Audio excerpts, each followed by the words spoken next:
Namaskar and welcome to NFL Masala. I'm your co-host Anant.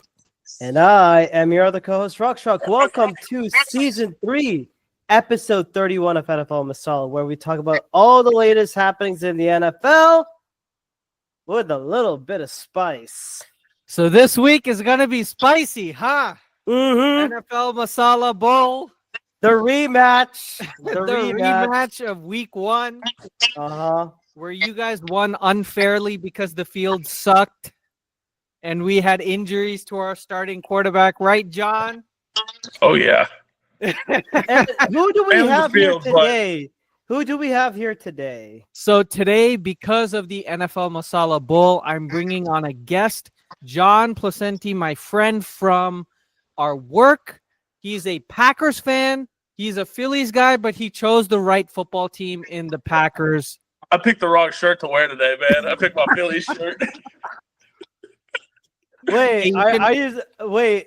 Well, then again, I know that you're a good person because after all, we strive ourselves to be men of confidence. And there's a Jeep drive down left field by Castellanos, and that will be a home run. Oh my God! Yeah. I'm not even a Phillies fan, but I get the reference. It's like, but we all know, like every time there's like some bad thing happening in the world, Nick Castellanos is required to hit a homer. Oh, and when I see the memes, and I'm like, and when we see that, we're like, damn it, who died this time? I remember when he hit that home run right after the bridge collapsed in Baltimore or wherever that was. Oh my God, that was interesting. Yeah. Oh right, we're talking about football, not baseball. Sorry. Yeah. Nah. I'll happily let it continue. Mm-hmm. But yeah. So thank you for coming on the show, John. It's a pleasure to have you on. Hey, thank you for having me. So let's get started, shall we? We're going to be breaking down what happened in Week 18 very briefly. We'll just talk about the Masala moment of the week because this is the end of the NFL regular season, and right now the playoffs are going to start coming Saturday. So right now we're recording on Friday. We're watching the last semifinal game of the college football playoffs. So we'll keep you guys updated on that score. Now, let's get started with some Dhamakadar news. Unfortunately, the world does not live in football land. Right now, yeah, we're facing California and specifically the county of LA and the Palisades are facing some treacherous situation with disastrous wildfires. It's estimated to have costed almost or more than $20 billion of damage so far. And the situation is getting worse. So we wanted to offer a moment of silence for the people who have already suffered from the wildfires.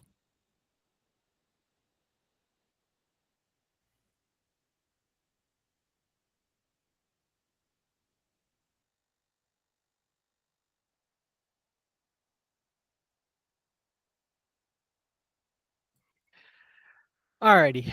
So prayers up for everybody who's in California right now. Hopefully all the animals and all the human beings make out of there alive and we reduce the damage that has been caused. We are also, in honor of the wildfires, we're going to be sending 2 links that were on the Clickbait Sports channel via Tom Grassi. Let's go, Grassi. He has 2 charities that he has supported, both him personally and through Clickbait Sports, and we're going to be adding those links to our video description as well. It's Direct Relief, which is going to be the wildfire relief organization for all the human beings who have suffered, and Pasadena Humane Society, which takes care of the animals who have suffered. All righty. So from that, can I say something really quickly? Yes. And also, this also kind of affects me because I had to call my cousin who's actually in Pasadena right now. Luckily, she's south of the area where the fires are at. So,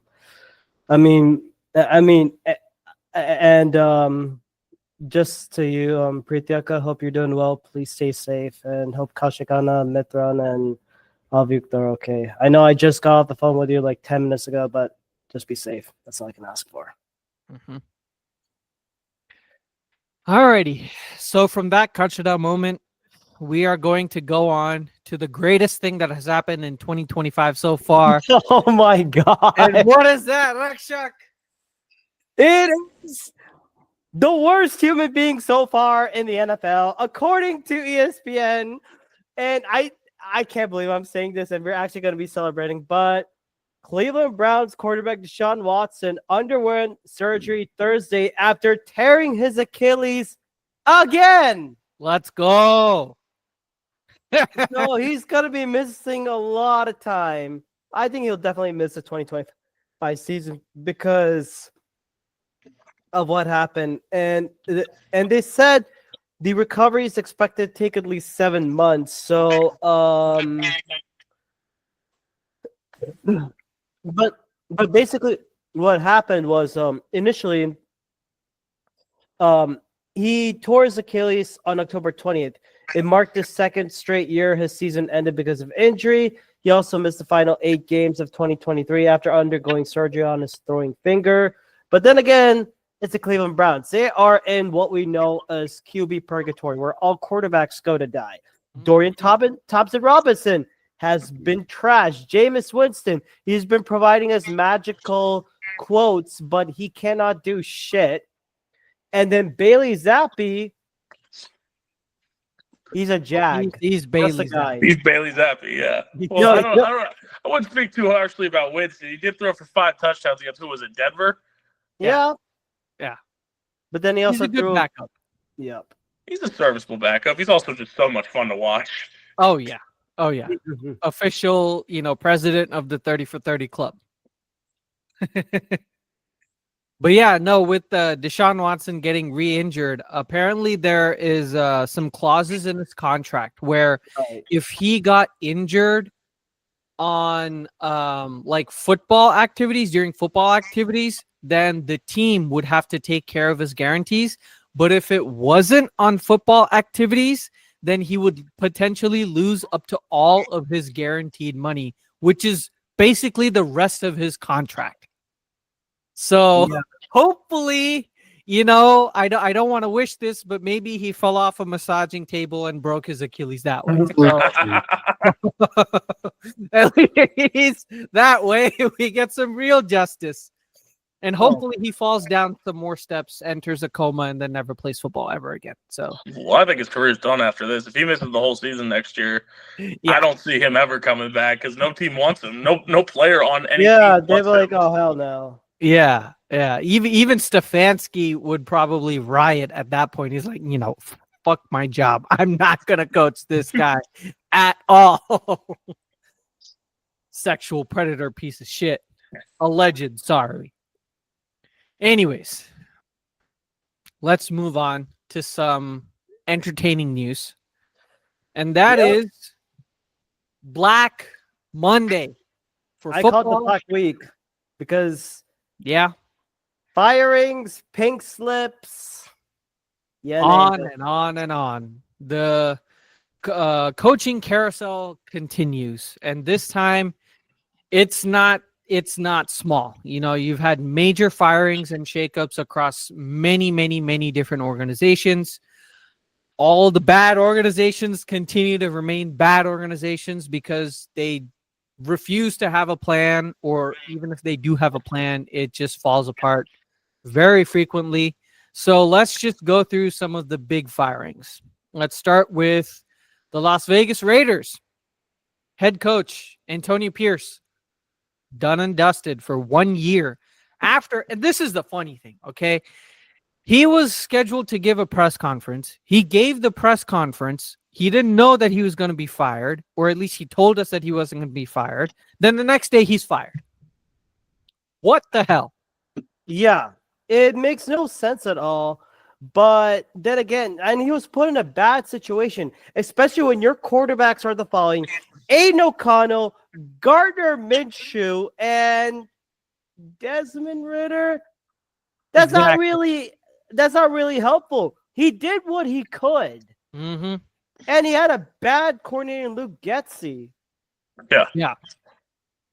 Who's also gone, by the way? Luke Getsy's gone. Rich Scangarello, the QB coach, is gone. Offensive Wait, line coach. Scangarello's still there?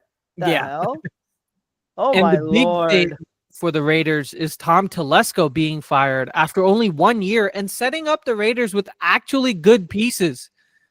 I mean, you got Brock Bowers. You got a couple pieces on the offensive line. Like, he did a pretty decent job in his first year without a lot of pieces to work with.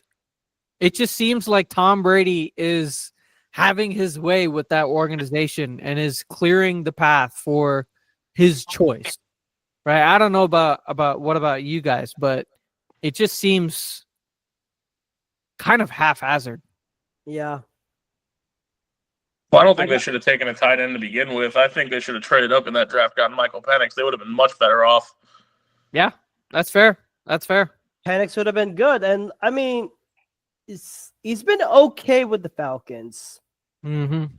But then again, Ray Morris apparently doesn't know how to manage time. So there's that but then, I mean, Raiders is going to be a volatile situation regardless. But now with Telesco being gone and Pierce, we want to know who's going to fill it up.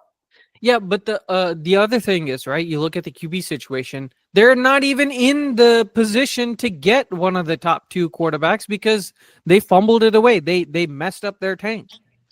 And speaking of tank, I'm pulling up Tankathon right now. Mm-hmm. They are projected, they have the number 6 pick. And if we were to go mock draft right now, at number 6, they're taking a corner from Michigan, Will Johnson. Yeah, either him or probably Abdul Carter, pass rusher. But also the other thing now that you have to look at is Max Crosby. What the hell do you do with Max Crosby, right? He's on the outs with the organization. Yeah. Please get traded to Green Bay. We really sorely need your pass rushing special. Being traded to Green Bay. Yeah. Hey, you know what? Take Rashawn Gary and Lucas Van Ness with you. We'll take Max Crosby. We'll even throw in like another third-round pick or something like that. I don't care. Give him Christian Watson. Hell, he can't stay healthy. Yeah. Take Jair with you if you want. Money. No, I think we're doing fine with Quinyon Mitchell and Cooper DeJean. No, I meant the Raiders. Oh, the Raiders. Oh, yeah. Oh, yeah, they could do what it is. Exactly. Who knows what the Raiders are going to do, right? I don't think, like, what do you guys think the Raiders should do at this point? Like, who do you think is the target that they should be looking for?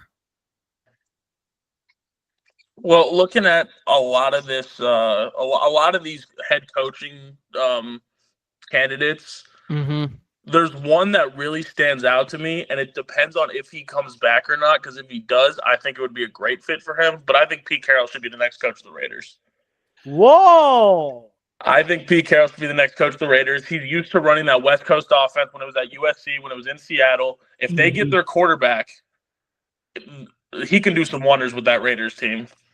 Right, and also I think the Raiders need like a culture resetter, like someone who's going to lay down, like Dan Quinn was for the Commanders. Like, get somebody to get the Raiders back to the old way of Raider football, which is hard-nosed defense, like in-your-face type of football. And Pete Carroll, with his, track record for the Legion of Boom, that's exactly what he provides.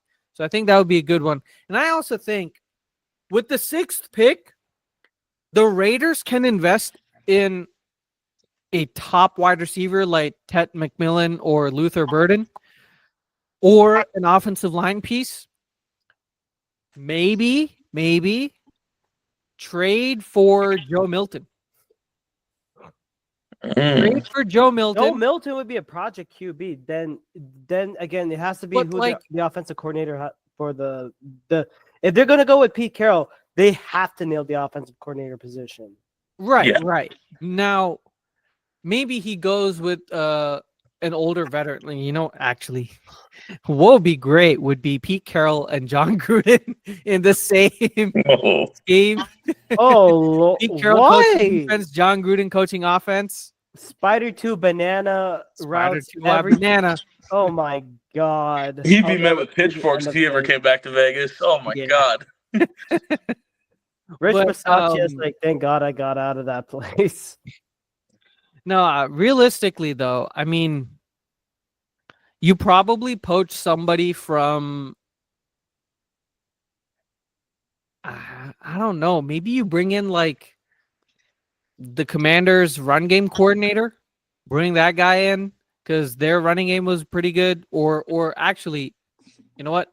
The Bucks run game coordinator, get that guy in. Bring get in Liam Joe Cohen? Milton, sign Sam Darnold. You know, That'd be a good pickup.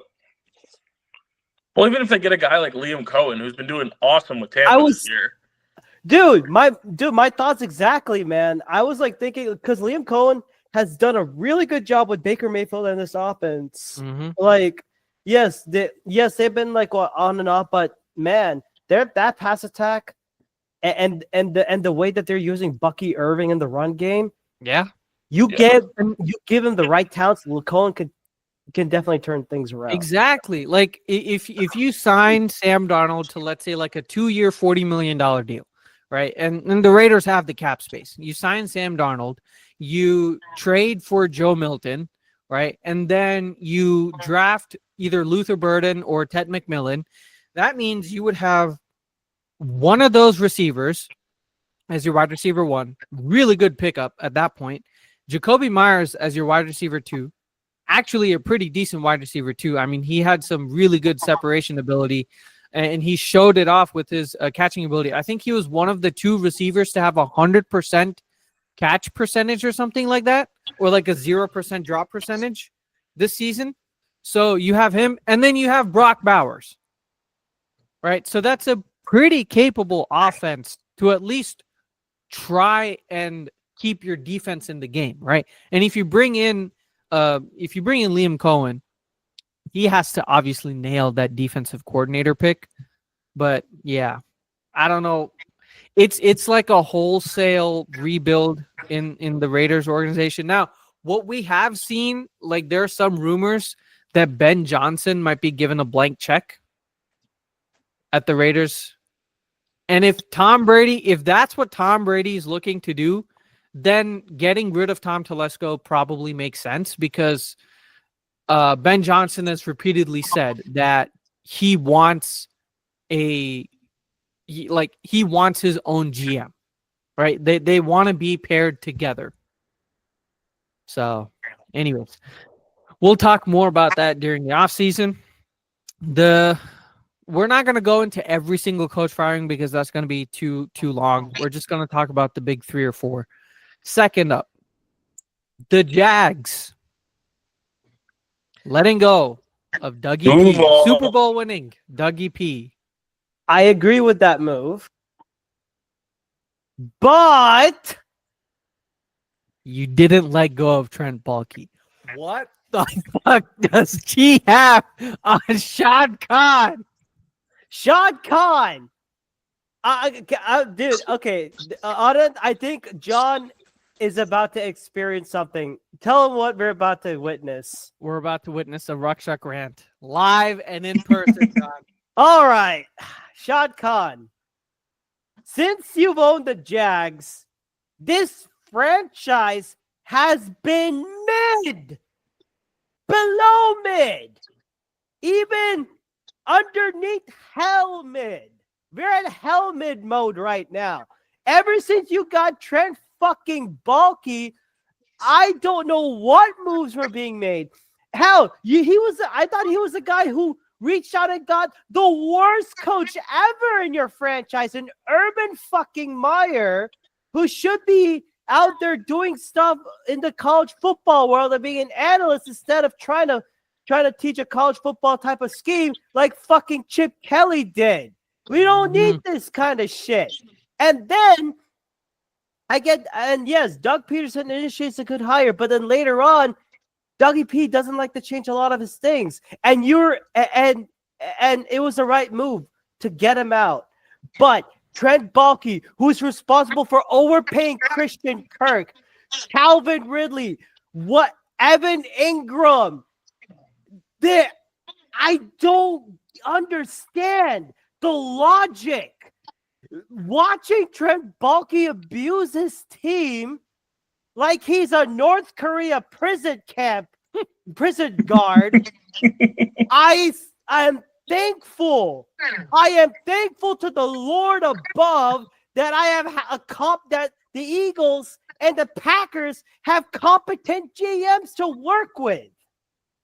I mean, thank you, Lord. Whatever God that you believe in, we're thankful. Hallelujah. Celebrate. Give me it. Can I get an amen? Amen. Amen. That we don't have to go through the torture that is Trent Baalke. I mean, Shad Khan, hell, you know what? I don't want Trent Baalke anywhere. He should not be. Why the hell is he still in Jacksonville? And trust me, you know, it's even worse. His son, Tony Khan, who's breaking apart one of my wrestling promotions that I was looking forward to. Tony Khan, the owner of Fulham FC, which has been shitting the bed lately, and of course AEW, which is also shitting the bed against WWE. Come on, you're killing me, Khans. Hey man, 400 people, an audience of 400 people ain't nothing to shy away about. Yeah, and you know what? In terms of wrestling thing, this is not a rant. This is a shoot. I'm going breaking kayfabe on this bitch. Good Lord. Yeah, for reference, I lived in Jacksonville for 3 years, right around like when Shad Khan was in his heyday. I have yet to see a home win. I had season tickets for 1 year. I have yet to see a home win. And you know what the crazy thing was? Just to add on to that the last playoff win was when the Chargers chargered that playoff game. Mm-hmm. And since then, what have you seen? I don't know. Where is it? Is it right there? Is it right there? Is it right there? I'm looking for it. I think I've gone insane. I've gone off the rails. Yeah, let's save your voice for the Eagles and Packers, buddy. Yeah. So as we've heard, Trent Baalke is still staying there. I don't know why. His record so I just looked this up. His career record as a GM. So all the teams that he has general managed. Career record of 79 wins and 101 losses. So that's 430. So 43.8 win percentage. The Jacksonville Jaguars under him, 25 and 43, 36.7 win percentage. So absolutely atrocious. Absolutely atrocious. Anyways, initially I thought that Ben Johnson would be a good selection here because you got Trevor Lawrence. You know, he has all the traits that you want in a starting quarterback. He just hasn't really been consistent and he hasn't had the help, right? This would have been his third coordinator in 4 years, basically. So I think this should be a Ben Johnson spot, but because Trent Baalke is there, I don't know if Ben Johnson goes there, right? There's too much instability in that head coaching position because if Trent Baalke doesn't give you the players that you want, what are you going to do at that point? You can't make chicken shit out of chicken or chicken salad out of chicken shit, right? You do have Trevor Lawrence, you have Tank Bigsby, you have a decent offensive line, and that's stretching the word decent. You got a couple of good receivers. Maybe Evan Ingram comes back. Brian Thomas Jr. He's been. Oh yeah. Brian Thomas Jr. So that was a good pickup. I mean, Travon Walker on the defense is pretty good. Tyson Campbell coming back from an injury is pretty good. But besides that, you don't really have many players that you would want to build around. And if you're Ben Johnson, if you don't have a competent GM that's going to utilize the resources to the max, I think you sit out or you go to a spot like the Raiders where you can effectively choose your own GM at that point. So, yeah. See, we had all this hype last year with him. Oh, who's he going to go to? Who's he going to go to? I think it's going to be the same story. He's going to stay in Detroit, especially if they go to the Super Bowl. He's going to stay in Detroit. He's going to want to stay in Detroit, and I don't see why he wouldn't. He's doing great there. He's doing great with Dan Campbell, even though Dan Campbell's a nutcase in some certain situations, but he can run that offense like no other, and he's got the talent. He's got Gibbs. He's got Montgomery when he comes back. Goff. Exactly. Even guys like Tim Patrick and Khalif Raymond, who are doing very well under him. I don't see why you would leave Detroit. Yeah. No, I agree. I mean, that's probably the most likely scenario. Like, if he doesn't like any of these situations, I think he just stays. Like you said, there's not. It's not like you have a stable organization like, let's say, the Steelers, for example, who's trying to look for a new head coach. You don't. All of these organizations are volatile. They're owned by bad owners and have bad management. I wouldn't even go to the Bears. I'm at that point. If I'm Ben Johnson, why would I even entertain going to the Bears? Because, yeah, sure, Caleb Williams is there, and you have those offensive pieces. But the McCaskies freaking own that team. They will never, ever have a successful team as long as that team is being owned by that organization group. And same thing for Ben Johnson. Don't even enter and don't even go to the Dallas Cowboys at all. I'd recommend you wash your hands, sanctify yourself away from that hellhole right there. Because yes, you have the right players like Rico Dwaddle, who's supposedly coming up, but CeeDee Lamb and a return from injury, Dak Prescott. But the issue for that is he has to deal with a meddlesome owner and GM, and I think resident of a Lazarus Pit owner in Jerry Jones. And I know Ben Johnson doesn't want to be facing any inward politics like that. Hell, he should be in a place where there's no politics at all at best, which is going to be difficult. Yeah. As they say in Detroit. Alrighty, so let's go through these last two. I don't know who goes to Jacksonville. I think that's more of a deeper conversation that we don't really have the time for. Gerard Mayo out after his first year with the Patriots. Again, absolutely ridiculous.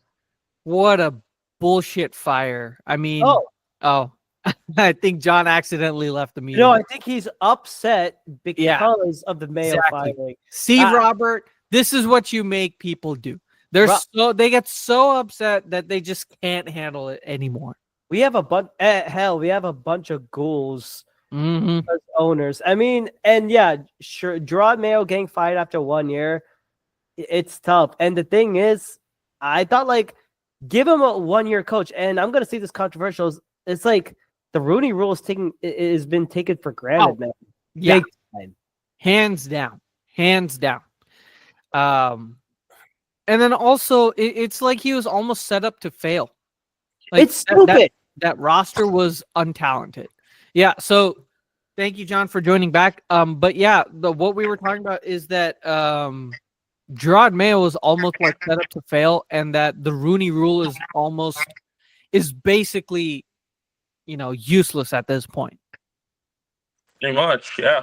I mean, what weapons did he have this year to make them even think that he could do anything? Kayshon Boutte? Yeah. I mean, you kidding me? Even the running, Ramondre Stevenson, he was fine, but he wasn't they're not going to win anything off the backs of him and Drake May. Mm-hmm.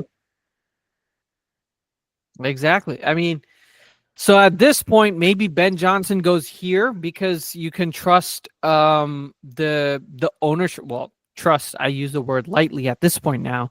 You can trust the ownership group of the Patriots. But then the other thing is Ben Johnson, one of the other reasons why his offensive play style has been so successful is because that offensive line in Detroit is one of the best offensive lines in the league. The Patriots have one of the worst, and it's not like you can upgrade an entire offensive line in one off season. Right? nearly impossible to do that. So Ben Johnson would have to go into the Patriots and actually have like a vision and be given a leash of 3 years, I would say. Like the Patriots have what, $130 million in cap space or whatever, which is good, which means you can sign a lot of key pieces and help Drake May build. But in a division where you're going to be facing Josh Allen 2 times a year, you're going to be facing a potentially healthy Dolphins 2 times a year. We'll see what happens with the Jets because they've also fired their head coach. That's also, we have no idea what's going to happen there, so we're not even going to entertain. But you're in such a competitive division. You're going to have at least 2 to 3 years before you become playoff caliber, because that talent is not there on that roster. So, intercepted. Texas intercepts Ohio State. We get the ball back. All right, anyways, that's it for the coaching carousel. There are a lot. The Saints, they have also fired their head coach, so they're going to be looking at their head coach now. The Jets, right? That whole situation is a freaking dumpster fire at this point, which is sad to see, especially Aaron Rodgers fans like us, John.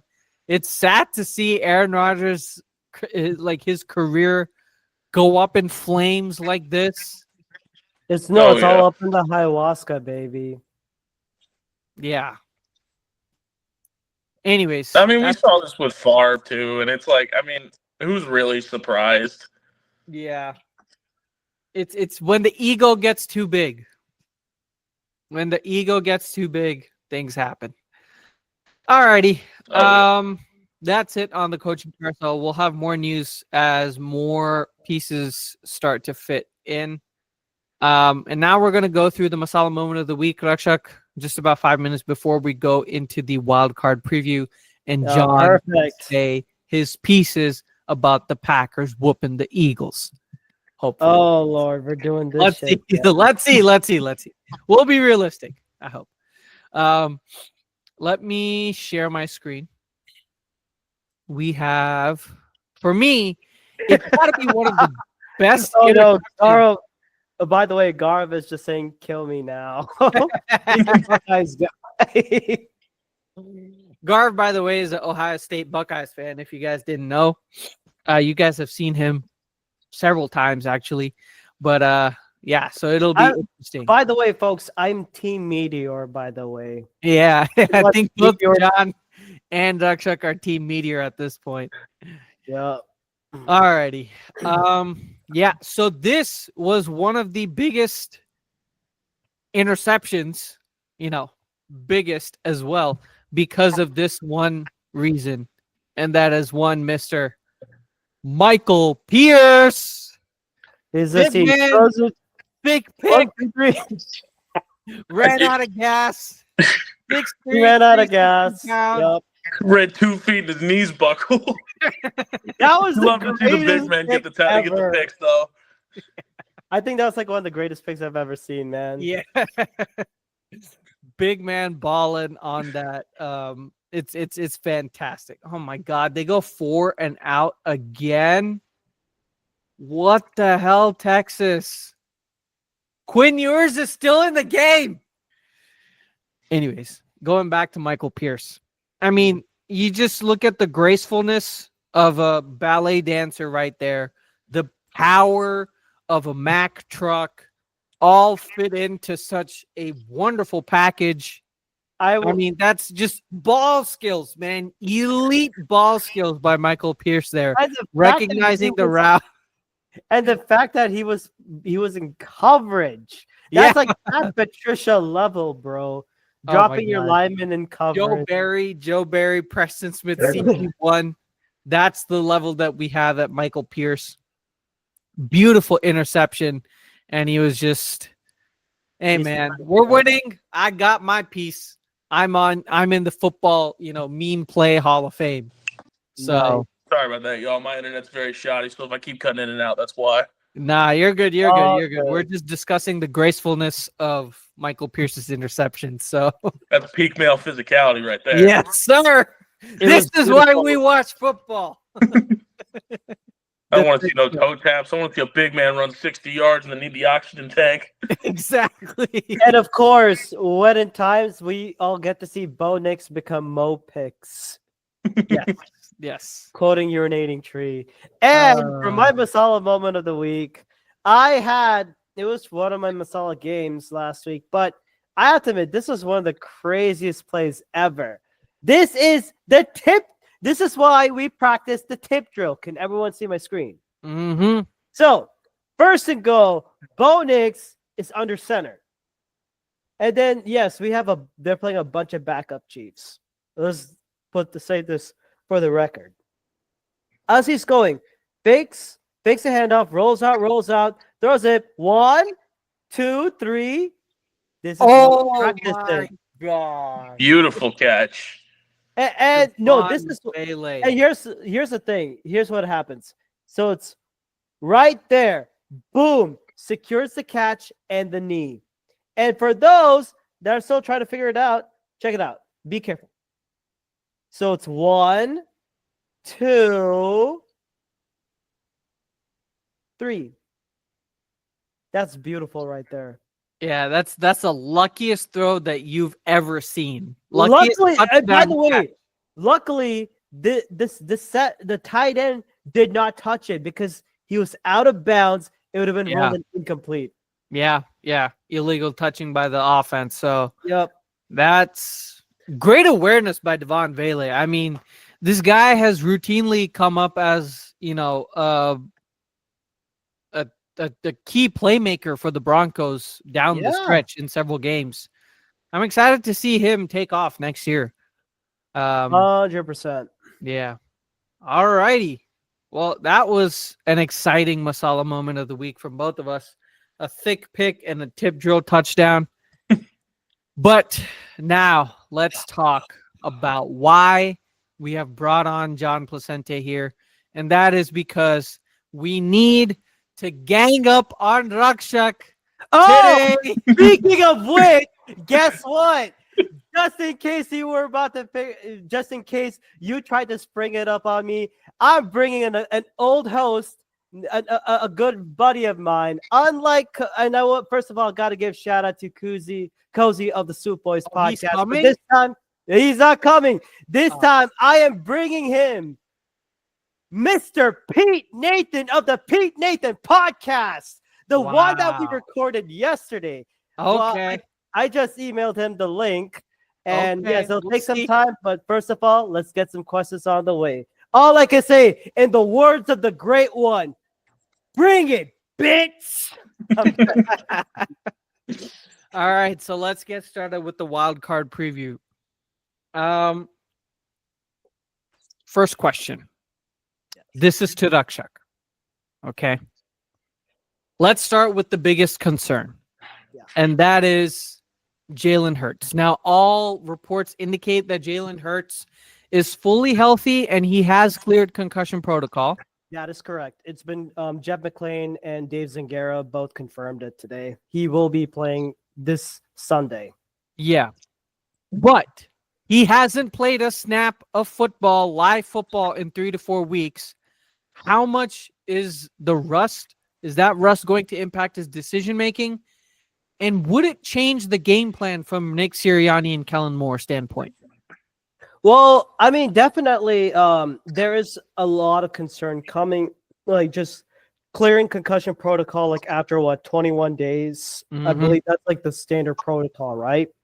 And I think, but with this, I felt like it's a bit overblown, and also like siding with Bleeding Green Nation, SB Nation's host, home for the Philadelphia Eagles. It's just like, especially giving him that amount of rest, greater time for recovery, and during sometimes he was on the field not doing like the full out practice, just going through like the basics, throwing and being on the field just to make sure like just to like clear like stage 1, stage 2. I don't know the full entire details. Thankfully, I don't work for the NFL, so I won't know more about that part. But I think there's another reason why. Knowing Jalen Hurts and this Eagles offense, there's a thing that you need to know. There are always going to be slow starts. And it's been like, and there's a habit, and like he does have that habit of having the slow starts, even when he's fully healthy. We saw that against the Packers when he opened his bakery in Brazil for Xavier McKinney and the Packers defense to come and pick it off. But later on, he was able to like quickly pick up the pace, get it back to gear in second, third, fourth quarter. That's when he definitely comes alive, and he's one of those QBs where he says like, okay, one problem, that's it. Like, don't let this like affect my mind. He's the guy's like, okay, what do we do next? How do we improve upon it? And I think in terms of the game plan, I think the first things first is we definitely want to. He did have his best passing performance against the Steelers. We were hoping to see that against the Commanders if it weren't for Frankie Louvu and his injury ass looking bitch. And by the way, for Frankie Louvu and the Washington Commanders, you're getting the Ruckshot curse. You're losing against the Tampa Bay Buccaneers, against the LA Rams or whoever they're facing. The Bucks. You're right. Oh yeah, they got Bucks. Yeah. Oh yeah. Guess what? Washington Commanders, just for provoking my ire and all that stuff, y'all are facing the Ruckshot curse. So expect a loss. We all know how that turned out for DBH. Oh yes. No, tell John about this. But later on. But I will say, like, with this, I would like, I don't think he's going to be scrambling in that much because and I'll say this, with the Packers, guess what? I found this stat, and I think according to NFL Pro, did you know the Packers, when facing the Packers, opposing players have only completed 12 out of 39 passes after scrambling. The Packers are damn good in stopping scrambling QBs. So we get to see Jalen Hurts, the pocket passer. What do we get to see from him? But he does have that running ability because we have one of the strongest O-line. I mean, you look at Landon Dickerson, Cam Jurgens, they got elected Pro Bowl. Lane Johnson got snubbed out of it, and he posted that thing on his locker room. More of that Eagles bulletin board material, all that shit. But I would say this. I think, like, we would expect, I don't think the game plan is going to change at all in the first couple of drives because it's going to be, like, more of that feeling out process because it's going to be one of those slow starts. And yes, it'll irritate us Eagles fans. We're like, what the hell is Sirianni doing? Why is he entering full North Korea mode? But I think later on, it should be okay because this time Hurts has his playmakers. He has his offensive line, and they're all healthy and ready to go. I would say I'm not too concerned with the play calling. I just hope Kellen Moore sticks to it, not Sirianni. That's all I ask for. Gotcha. Yeah, and I think both teams might end up with slow starts. We might see a couple 3-and-outs or maybe a field goal here and there. First quarter is probably going to be a low-scoring quarter because both offenses take time to get in. We've seen that personally, right, John? How many times have the Packers gotten 3-and-out on the first drive? Like, lately they've been good at starting quick, but it was against more or less bad teams. Against better teams, it has been difficult. So, yeah, I see that point. Now, same here, John, in terms of injuries, but with Christian Watson missing on offense, Jordan Love coming back from that stinger on the elbow, and John Money missing out. First question, how important is Christian Watson to the Packers? And do you think Jordan Love's injury is going to change our game plan? And then defensively, without John Money, who do you think steps up to the plate in terms of covering A.J. Brown? Well, in terms of Christian Watson, I'm going to be honest, I don't really see him as that important of a piece on this offense, considering we have Romeo Doubs, we have Jaden Reed. Both of our tight ends are incredible pass catchers. Josh Jacobs has been able to get it done. He's proven that time and time again. Even Emmanuel Wilson has proven he can get it. And Chris Brooks, I think is his name. Yeah. I keep forgetting. Yeah. He's also been coming up big on third down, 3rd and 2, 3rd and 3, the short third down plays where he can come in, just run through everybody, get the first down. I don't see him as that crucial of an option. He is a very good option. He's very good in the deep threat, but he's also incredibly inconsistent, which is the main story of this Packers team this entire season is inconsistency. They have the team, they're ready to go, but they can't put it together against the big teams, and that's where the issue lies. As for Jordan Love, I don't see that his injury being that big of a deal. I think the reason they just pulled him was because last game of the season, already clinched playoffs, why risk it? Yeah. I think he'll be fine. He'll be ready to go. It's just, again, the inconsistencies. Can he step up to the plate, make the big throws, make the correct reads, and just do what he's been doing and what he's proven he can do time and time again? Mm-hmm. I definitely see a lot of Josh Jacobs in this game, but I don't see the stinger affecting him throwing-wise. Okay. Defensively, losing Jair Alexander is a very big hole in the defense, but we've seen guys like Carrington Valentine step up big this year. I think he's going to be a crucial factor in this. Same with Keyshawn Nixon. Keyshawn Nixon, not as big of a step, but he definitely has taken the leaps that we needed him to, especially with the injuries to the secondary. And then even the safeties, Xavier McKinney has been incredible all year. I don't see him stopping anytime soon. I think the secondary, while they are very thin, they should be good covering A.J. Brown and Devonta Smith. It's just a matter of containing Saquon Barkley. And the rushing defense has been doing very good against running backs, not where we need them to be, though, especially with guys like Lucas Van Ness, Rashawn Gary, who we expected them to be a lot better, especially Van Ness, who I was expecting to take a lot bigger of a step. Mm-hmm. He really hasn't been doing too much this year, but it's definitely going to come down to, can they stop Saquon Barkley? Gotcha. I agree with a lot of what you said. I think with Jordan Love, his injury, it probably won't change the game plan as much, especially since he's basically been a full participant and he's completely off the injury report at this point now. So, like you said, I think his issues are going to be more mental. Can he make the plays when needed? And I don't know about you, John, but I think lately it seems like he's been playing very conservatively. No, I agree. Yeah. I agree. He's not taking the deep throws like he used to, because in the beginning of the season, especially in that Eagles game, he was taking shots. He was taking big shots. He was giving Watson, Dobbs the 50-50 balls. Mm-hmm.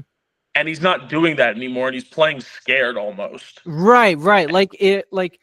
Afraid of making turnovers, kind of like Aaron Rodgers in that last year with Mike McCarthy, where he just constantly threw it out of bounds, and he ended up with like 27 touchdowns, but 2 picks, right?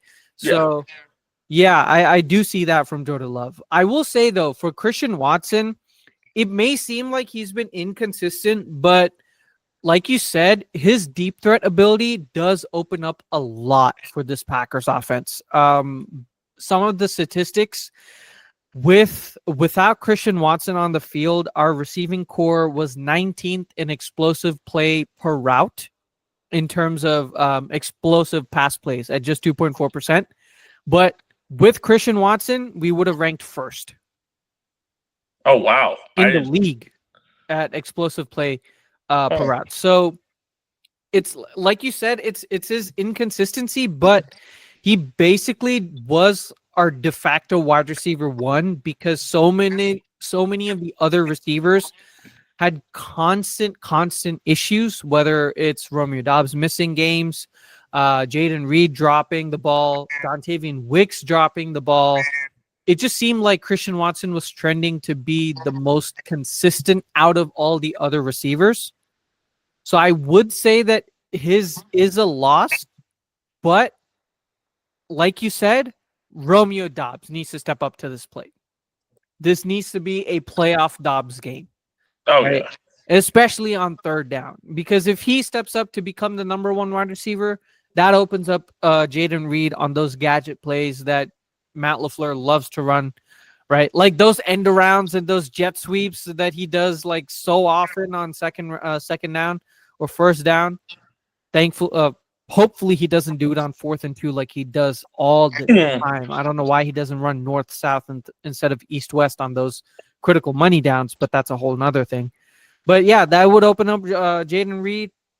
And more importantly, I think this opens up Tucker Kraft. If Romeo Dobbs is the consistent wide receiver 1, then Tucker Kraft is opened up over the middle, and you can target the safeties up the seam, right, past the linebackers. And like Rakshak, you keep mentioning, right, have layered routes, layered crossing routes, so you can challenge the linebackers to bring them in and then throw to Tucker Kraft over them, because the Eagles safeties are not good. They are not good. They're good, but they're not great. Level. They're definitely the weak point of the Eagles defense. Exactly. That's who we would want to target. But I will say this, like, and just to add or like put a little bit of defense for this part, I think like the way that with this Eagles secondary, and I know this is all stubborn Vic Fangio type, where he'll sit, play a 2 safety look, and play complete zone, which drives me insane. This, I think, is the game where Fangio has to put out some wrinkles. And if I'm and based on what you've said, what y'all said, by the way, both of y'all, great analysis so far on the offensive side. I really appreciate learning from this. And I would say, on this side, I expect I expect, like, especially with, like, when Jaden Reed is being involved in a lot of jet sweeps, you said that he could also play in the slot and the outside, right? Inside, I would say you try and put Cooper DeJean on him, because he could definitely match up speed for speed. And I would see the Eagles try and go and disguise that zone, try and go a little bit more press man coverage, play to the line of scrimmage. Yes, it's understandable that the Packers receivers are more heavy and bodily, but press jam, enough disruption to jump on the routes and take advantage of it. And that's where my concern is. Tucker Kraft is going to eat the middle of the field, which is what I'm very curious to see what Fangio will do. Is he going to keep the linebackers and Zach Bond and Nakobe Dean in zone all the time? Or is he going to have Dean be a blitzer and have Bond play press? Do they pull up another save? I don't know if this is even going to be significant, but the Eagles signing Louis Cine to the active roster because he may have seen what the Vikings have done against the Packers. I don't know if it's going to be useful at all, but it's like, you have to plan for these things. And also, misdirection. Matt LaFleur is a master at this. And this is where I need to see Quinyon Mitchell get more pressing at the line of scrimmage. Disrupt it. That's all I have to say. Like, if I were to make a quick counter, which I don't know if Fangio will even do that. Yeah. And that's the other thing is Quinyon Mitchell's always been good this entire season. He's been phenomenal for Philly. We saw a whole lot of nothing from Cooper DeJean week 1. He has definitely turned it on so much more since week 1. And he's going to be a problem for the Packers. I don't think he played in week 1. By the way, that's what I thought. It was Avonte Maddox and his fragile ass. Every time, look, like what I know as Eagles fans, if Avonte Maddox is playing, there are 3 things in life that you need to know: death, taxes, and Avonte Maddox not playing a full season. And this is the reason why, after the bye week, the Eagles said, we've made the change of saying, hey, let's go ahead and switch it. And there we have it. Mr. Pete Nathan of the Pete Nathan Podcast. I am not alone. I am not alone. You tried it one last time. It didn't work for you. Hey, I was alone yesterday. No. All righty. So, Pete, meet John. He's a Packers fan. He's from the Philly area. I mean, he's from New Jersey, but he loves all Philly teams, except he chose the right Packers. He chose the right football team in the Green Bay Packers. So, okay. Yeah. He's reversing everything. Okay. Yeah, he's pretty much reversed. All righty. So, leveled. Yuchi just tied the game 14-14. Yes, sir. Jaden Blue again. All right. So, right now we're going through the questions, Pete. I had a couple of questions. So we just ran through the first couple of questions, which were just like injuries. How is it going? How is Hurts' injury going to affect him? Right. Rakshak did a great deep dive on why it's not going to be that important. Okay. And then we just talked about some of the Packers injuries and how Right. that's going to affect our game plan. So now moving on to the next question. Mhm. For you guys, and I think that we talked about this on your podcast, and I just want to bring it over here. Yeah. Who's the most important player on both the Eagles defense and offense? One person each. Who's the most important player on the defense? And the offense, one person each. The heart and soul of the defense is Jalen Carter. So that's where it starts. That's where it ends. Where Jalen Carter goes, this defense goes, right? Like Cooper DeJean and like Zach Bond are like, two additional heart and soul of this defense, but it starts up front. So that's I would say it's Jalen Carter. Offensively, it's Jalen Hurts, man. Like this team goes where Jalen Hurts takes them, right? So I can say the offensive line. I can say, Saquon. I can say, AJ and Smitty. But in the end, it's about a winner's mentality. And Jalen Hurts brings that out of the team. And that's the reason why the Philadelphia Eagles, if you look at the past 3 or 4 years now, they're chugging in a different tune, right? So, if you take the collapse away from last year, this team's been winning a lot more than the past 10 years. If you take that in the whole, right? If you take the whole of 2000, like after Andy Reid left, right, 2012, all the way up to that Super Bowl year we went and won the Super Bowl. But after that, it's been kind of like 9-8, 7-9 type of teams. But with Jalen Hurts, we're consistently winning like 10 plus games. So it starts and ends with Jalen Hurts. And I think if he goes to the Super Bowl, right, he might be the first dual threat quarterback to win a Super Bowl. So that hasn't been done yet. So Russell Wilson was one of them. I mean, kind of, but the defense won it for him, right? At that point, he was important to that team, and he was the dual threat. So I think I would make the same case here. If Jalen Hurts gets to the Super Bowl and the Eagles get to the Super Bowl and they win, that defense has a lot to do with it. Because it's not like it will, but it will still be you would still have to play an offensive game too, right? So of course you would, but so saying it really depends on how that game goes. Because if you looked at that Seattle Super Bowl that they won, right? Like it didn't, like the Broncos were one of the best teams that year. I think Peyton Manning had over 50 touchdowns, right? Like he was an MVP. And then like he laid a goose egg, right? In the Super Bowl, like he couldn't play, right? So it was the defense, right? Like I remember Percy Harvin taking one back to the house, like but it was like Russell Wilson. Like I don't even think Russell Wilson was the MVP in that game because it was a linebacker that was MVP. It was Malcolm Smith who won the Super Bowl MVP. So, that was like the most random person ever. So it was. You're right. Like so if the Eagles do go to the Super Bowl, it would be because of our defense, and partly right, but it would also be because of how Hurts manages the game. So so okay. I would say Jalen Hurts. Okay. Yeah. Long. Yeah. I think Pete nailed it on the head for both. I had Jalen Hurts. He's the heart and the soul of this Eagles offense and this entire team. Like outside of Nick Sirianni and the coordinators, but Jalen Hurts, he drives it. He drives this Eagles team. And because he provides that ability to not only throw a pass, but he can also run the ball as well. And at points when he's poised and he can make those plays when needed, if needed. And on defense, again, it starts and ends with Jalen Carter.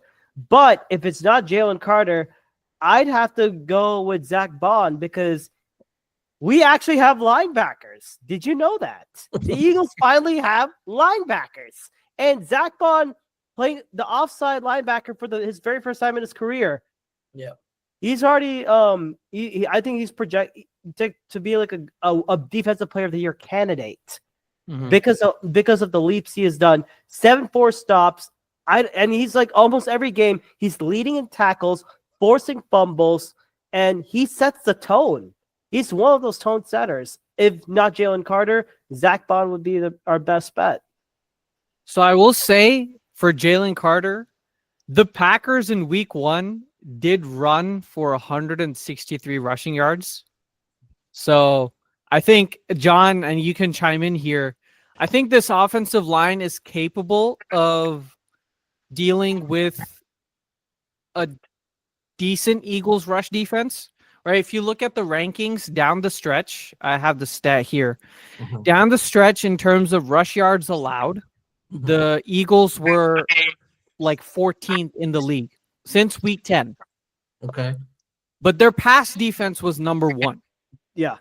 So they had the best pass defense, but a mid run defense. The Packers, on the other hand, have a mid pass defense because of a lot of injuries that we had faced, right? Ja losing out Ja, losing Evan Williams for a stretch, losing Zane Anderson, having Javon Bullard to play safety. That was a whole nother thing, right? But we have the second or third best rush defense. And more importantly, we have players who have stepped up to the plate, like Rashawn Gary. John, you were I think like, when you had success on your run defense, but when you play teams like the Minnesota Vikings, they've gone over 100 yards on their team, right? No. Didn't Aaron Jones have 100 yards on the Packers? That was in week 5. If you look at so when you the same logic applies to the Eagles, we played y'all in week 1. This is a much better team right now.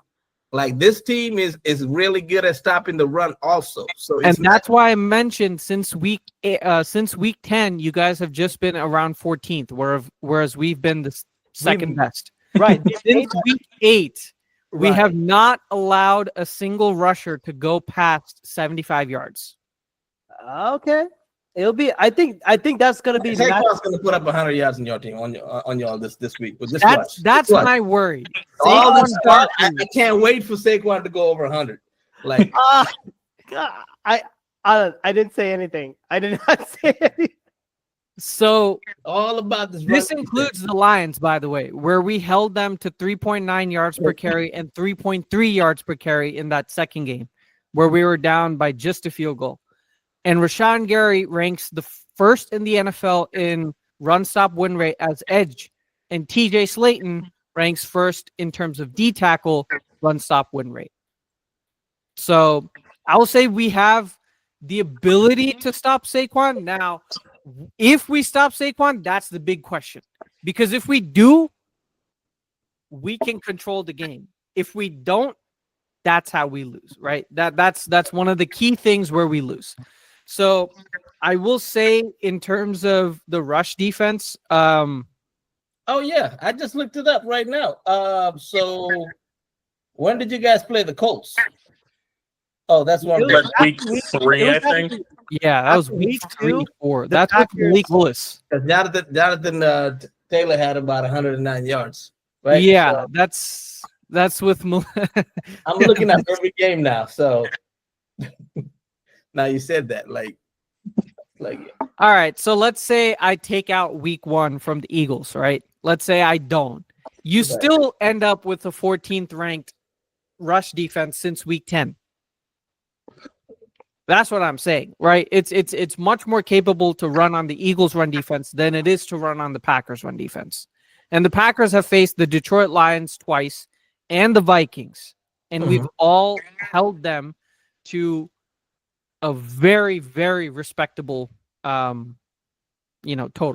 Now, it's our pass defense that has me worried because we're, like John was saying, we're pretty thin in our secondary. Losing John Money hurts. But, and this is going to be my next question, John, we've seen a lot of Packers players, especially on defense, show up down the stretch. So what player do you think who didn't play in week 1 is going to be the most important this week on defense or on offense, but on defense more specifically? Oh, see, that's a tough question because there's a lot of guys who we need to step up and who we need to make huge plays. But he played week 1, but I still got to go with Carrington Valentine. I'm throwing all my eggs in his basket. Okay. AJ Brown is a receiver where if you give him even the slightest bit of room, he's going to make magic happen. So it's up to Carrington Valentine and, Xavier McKinney, but he's always been a standout. But it's going to be up to him mainly to shut him down, not give him any room. Because if we don't give him space, I can see this defensive line and this linebacker core containing Saquon Barkley. And it's just going to be a matter of, can we get to Jalen Hurts or can we shut down these Eagles receivers? Because this Eagles receiving core is one of the best we've seen in a while. Yeah. And it's going to be very challenging for this secondary, who, like you said, is very thin. Mm-hmm. And it's going to be very interesting to see what they can do to stop them. And just to add to your point and to your many worries, AJ Brown's one of the best receivers against single man coverage. Yeah. Yeah. So I think at that point, Jeff Hafley runs a lot of zone coverage. We run zone coverage 81% of the time. Right. So a lot like Vic Fangio, right? You guys run a lot of zone coverage as well. Jeff Hafley builds off of zone coverage, specifically because we don't have the corners to match up man-to-man. The one corner that we really did have, was Jair Alexander, right? Someone who's going to cancel out an X receiver like AJ Brown, but he's not there, unfortunately. So, yeah, we do have to rely. He got that work in week 1, right? Jair Alexander got that work in week 1 against AJ Brown.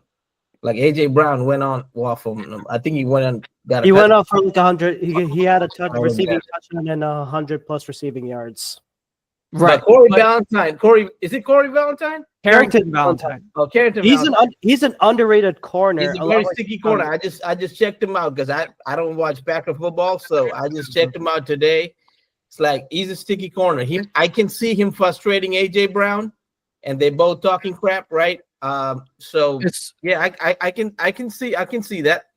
Especially if you have Xavier McKinney shade over to AJ Brown's side, in his back to his free safety role, because like John said, I think Carrington Valentine is one of the most important pieces in terms of canceling AJ Brown, but the player that's going to make it happen, and not a lot of people are talking about it except for Packers fans, that's Evan Williams.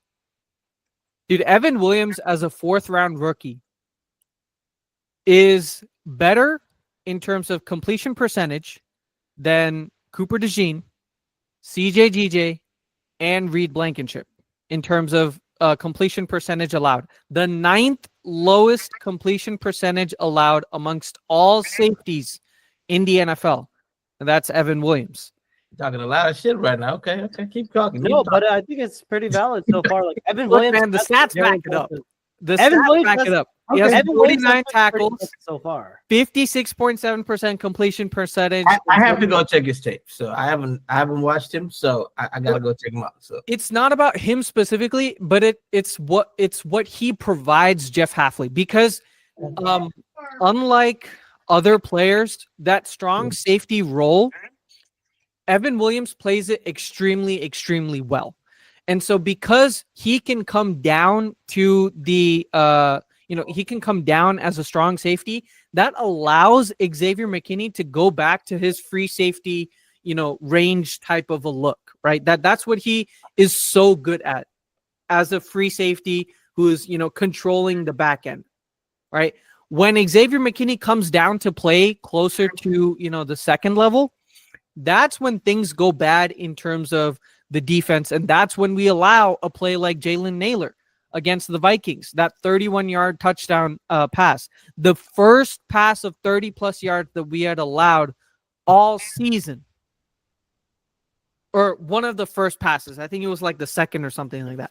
But we're really, really efficient at stopping the deep pass because Xavier McKinney plays that free safety spot, and we have players who can play an accompaniment role in the strong safety position, and that is Evan Williams. Without Evan Williams and Zane Anderson later, who's a 7th-round rookie, Javon Bullard filled in for that safety position, and John, you can attest to this. He sucked. Oh my He was God. so bad as a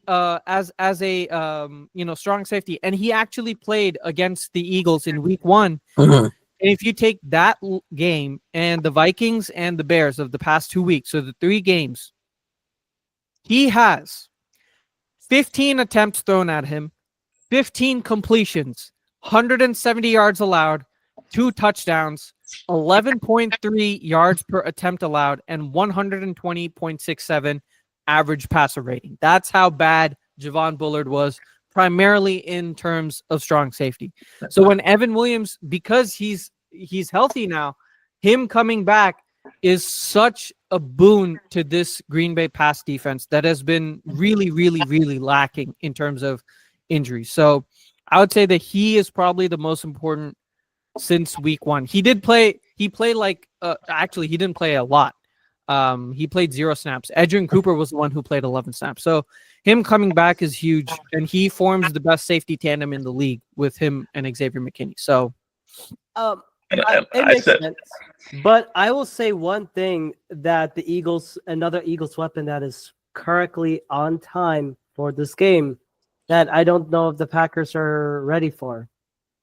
Dallas Goedert will be back, and he is a great weapon for Jalen Hurts. When in doubt, if A.J. Brown and Devontae Smith can't get it going, your best friend is a tight end. And Dallas Goedert. That's where Edgerrin Cooper comes in. And Quay Walker. Don't forget, I mean, Quay Walker, if he can cover, that'd be great. And if he doesn't get himself flagged for some stupid shit, then again, if you want to, he's past that. I mean, I don't think it's going to be Goddard. That's the problem. I think it's going to be the combination of Goddard and Calcaterra. Right. That's going to be a major issue for the Packers. And speaking of Grant Calcaterra, him stepping up when Goddard has been out on IR, Pete, tell me about it, man. Yeah. We have excellent pass-catching tight end. He's more of a receiving threat, Calcaterra, and runs really good routes. So, he's kind of like the Zach Ertz mold. So, so it is good to have if the pass doesn't work to the receivers, you probably have to switch it to the tight ends, and the backs, and there's I would say a guy like Jahan Dotson, who hasn't really been doing anything for us this year, but like he has been doing a lot of the dirty work in terms of receivers getting open and confusing corners and DBs and whatnot. So he's another guy who's kind of like an unsung hero that you got to also pay attention to. It might not translate in stats of catches and touchdowns, but it's just the way the game flows. He's another guy that the Eagles could definitely use to get other guys open.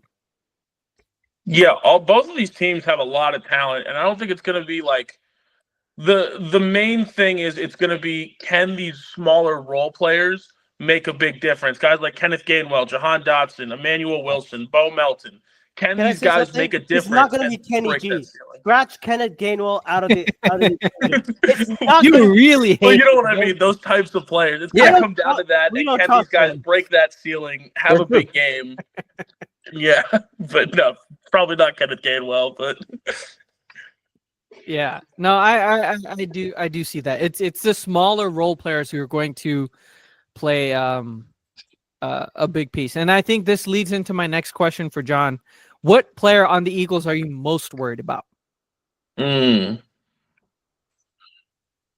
see, on the offensive side of the ball, it's obviously got to be Saquon Barkley because he's offensive player of the year, should be the MVP. He's been playing lights out ever since he got to Philly, and it's going to be a handful taking care of him. On the defensive side of the ball, I agree Jalen Carter is going to be a big problem, but I think it's Quinyon Mitchell. I think Quinyon Mitchell has been so incredibly good for this Eagles team. Right. It is he's the corner they needed, and the fact that they got him so low is insane to me. They got him and DeJean so low, it blows my mind. And he's so fast, and he's a dog. He's an absolute dog. And it's just going to come down to, can he cut, or, well, I mean, obviously he can, but can Romeo Doubs and Jaden Reed get the separation from him to make these big plays? And I think he's definitely going to be a huge problem for this Packers offense. Yeah. And speaking of Quinyon Mitchell, aka Quinyanamo Bay, so far he's been only targeted in 13.2% of his man coverage snaps this season, the lowest of any rookie CB in the last 5 years. He's allowed only 0.8 yards per man coverage snap, 10th fewest among 86 qualifying CBs. Just a stat right there. And give a shout out to Shane Half of the Eagles Pinpool Network and Bleeding Green Nation. Yeah, and I think that's what you guys need to do. You guys need to run a lot of man coverage, because with Christian Watson on the field, he allows man beater routes to be run effectively because he's such a big separator. He's such a big deep threat. It gravitates a lot of the secondary's attention away from our other key playmakers. So in terms of man coverage beaters, that's what it does. So without Christian Watson, it's Romeo Doubs, Dontavian Wicks, Jaden Reed. They have to step up to the plate and, like John said, separate, because otherwise it's going to be a tough day in the office passing the ball.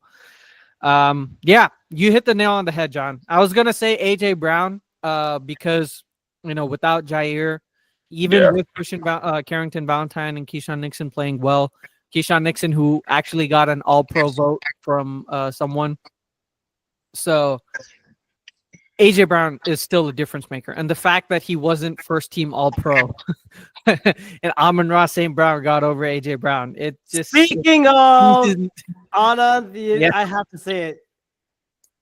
Do you know how much I love watching Amon-Ra St. Brown run routes? How much? That much. No, because I outside of AJ Brown, I'll say this for you, Pete. Amon-Ra St. Brown has been a fun receiver to watch. Like when I see him run routes, he's crisp, so good. Yeah, that's why he's good. It brings me being an ex middle school wide receiver. It brings a tear into my eyes seeing that. All right. AJ didn't get the Pro Bowl because he didn't get enough touchdowns this year, so that's just what it is. Yeah, I meant in terms of all pro as well, because I think wasn't he second team all pro if I'm not wrong? AJ Brown. I mean, I didn't check, but I think it was second. I think so. Yeah. What, second team Right. all pro? Okay. Yeah, I think he was second team all pro. He should have been if he wasn't first team. All right. So next question. I know you guys haven't talked in a while, so this question is directly directed at you guys, Pete and Rakshak. What do you expect from Nick Sirianni, who is 0-2 in the wild card? I don't expect a whole lot from Nick Sirianni because the guy who's going to be coaching is Kellen Moore on offense and Vic Fangio on defense. So that's all I had to worry about. Hopefully there's no boneheaded decisions in the overall the CEO level coaching on challenges and going for it and not going for it, timeouts. And I know Rakshak saying timeouts, but and electing to go for field goals when you need to, and sometimes not going for field goals and going for it might be a better idea because you have Jake Elliott who's struggling with over 45 plus yards. Also, I think having Elliott kick all week and basically kicking kickoffs and stuff like that, it's also a good idea because I think he might have been injured earlier during the season because I think that's why the punter took over for the kickoff duties. Okay. So, yeah. Rakshak? I think Pete said it best. Just let Kellen Moore and Vic Fangio coach do their respective coaching. So Nick Sirianni needs to have proper game management, especially on 4th and shorts. If it's needed, if it's 4th and 1 or 4th and inches, You go with the most unstoppable play that the Packers can't even do shit about. The tush Oh, push. we've stopped your stupid tush push play before.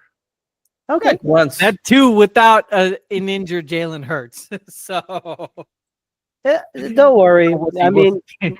yeah, It is hell, they'll bring in pretty Jordan Davis to running for us, and then Yeah.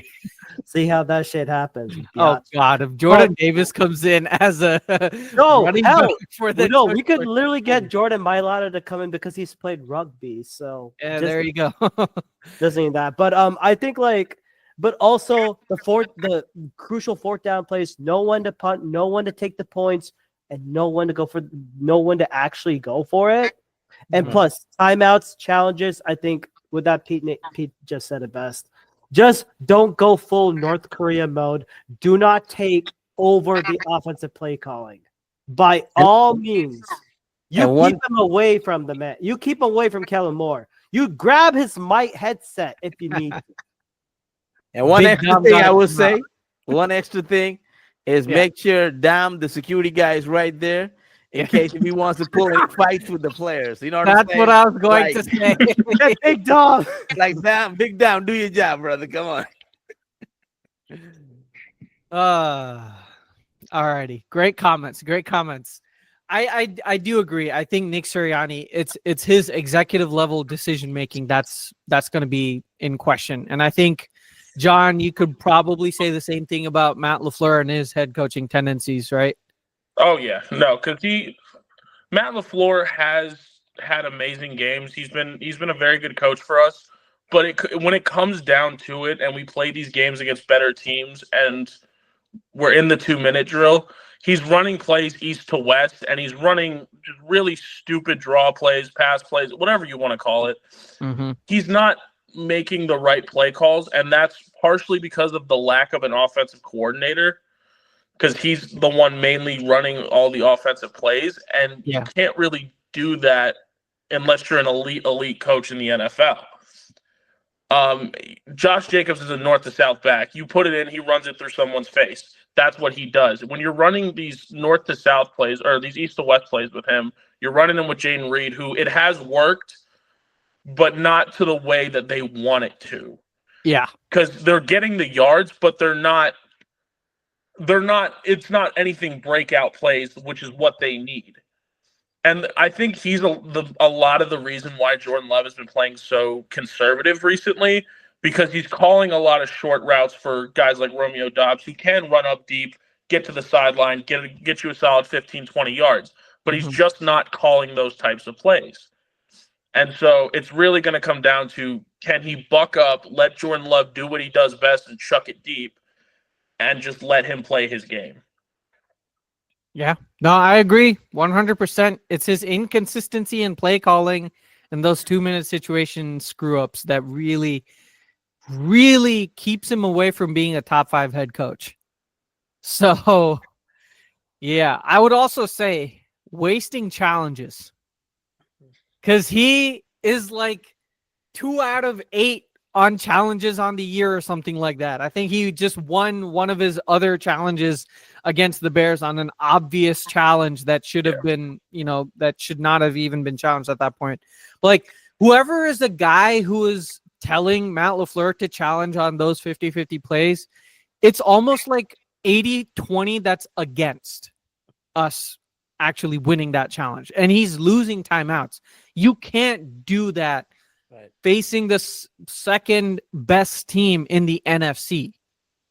Right? You just can't do that. So I think that's like, I've always said this. He's a top 5 offensive play designer, right? In terms of his creativity, in terms of his usage of various different personnel groupings and positions, and the amount of, players that we have, and just using them in different unique positions. He's top 5. It's just that critical decision making is the one that's an issue. Yeah. All right. Let's wrap this up. I think we've gone for almost 45 minutes now. All right. Pete, Rakshak, Yes. how confident are you guys in the Eagles going into this matchup, and what, if anything, really scares you the most about the Packers?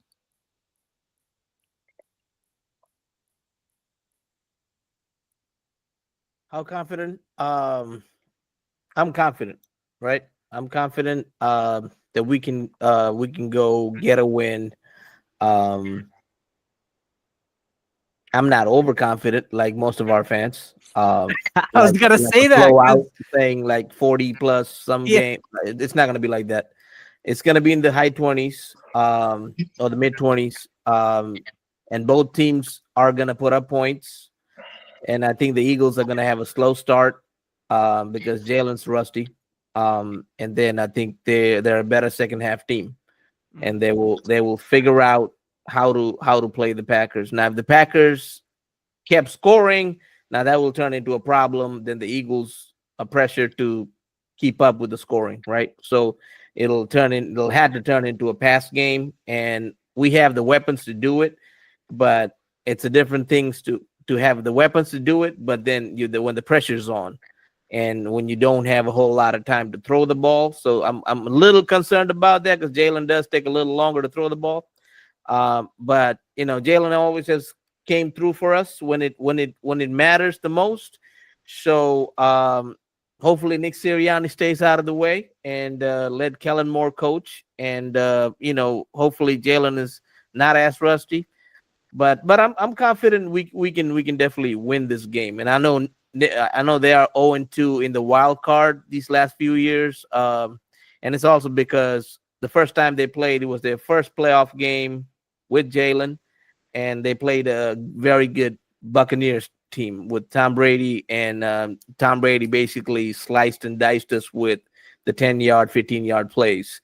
And if you do want to beat the Eagles, if you do want to beat the Eagles, 3-step drop is the way to go. That's how you kill the Eagles. It's not your running game. It's not your deep passes. If you want to beat the Eagles, and if you can make completions, 3-step drop, 10, 15 yards, right? And then, use Jacobs, north-south, like you said, you have a good chance to beat us, right? Because that would definitely frustrate the team. That would make the defense tired. And then the offense, that would put pressure on our offense to score. So, but I don't think you guys are going to do that. So, with that said, I'm confident. Okay. And before we continue, score update. Ohio State just scored again. It's 21-14, 7 minutes left in the game. Alrighty. So what about the Packers scares you or worries you the most? That was the second part of my question. Okay. Yeah. So definitely the run defense and how it can match up with us. And Saquon not going for the record. Now I might be the minority of this, because I'm from not an era, but like I know when players play. I know when there's like back in the day playoff games, players play week 16, 17, right? And they go straight to the playoffs. And now we've got so scared because of the past injuries that's been happening in preseason and whatnot to rest the players, right? And like not letting Saquon go for the record in week 18, right? I personally think it's a mistake, because those type of opportunities don't come all the time, right? He had a chance to beat Eric Dickerson's 2,105 yard record, right? And I feel like the decision came from top, right? Even on like probably the ownership of resting him. And I know we had a week 5 bye, and that's another reason why they rested him. And I think if you would have let him get the record, like let's say he did get injured, then at least you let him have the chance to go for it, right? For the record. And there's something happens, it's football. Something's gonna happen. Like he can get injured in this game in the first series, right? Like anything can happen. So like he would have had the mental psyche to like he would have been more juiced up. I just hope he's still juiced up, because he's playing for us, and with a wild card game, and he has a chance to do something great. So I worry about that a little bit. I I kind of feel like the Packers corners would double team AJ and put some pressure. So and then Jalen being rusty could give us some issues. So on the defensive side of the Packers, but on the offensive side, Jordan Love is a good quarterback, man. He can sling that ball. So if you can connect, it's gonna be a problem. Even he has enough receivers to get the job done.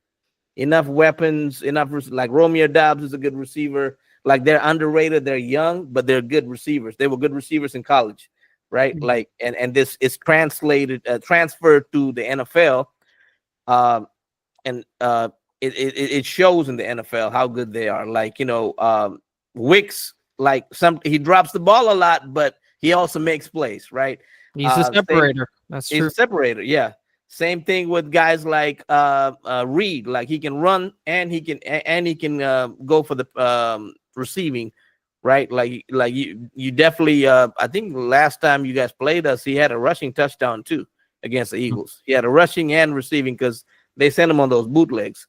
Mm-hmm. And then Josh Jacobs, when he gets going, he's like a locomotive. So like there's definitely, this team is not to be you can't just take this team lightly, right? This is a good football team.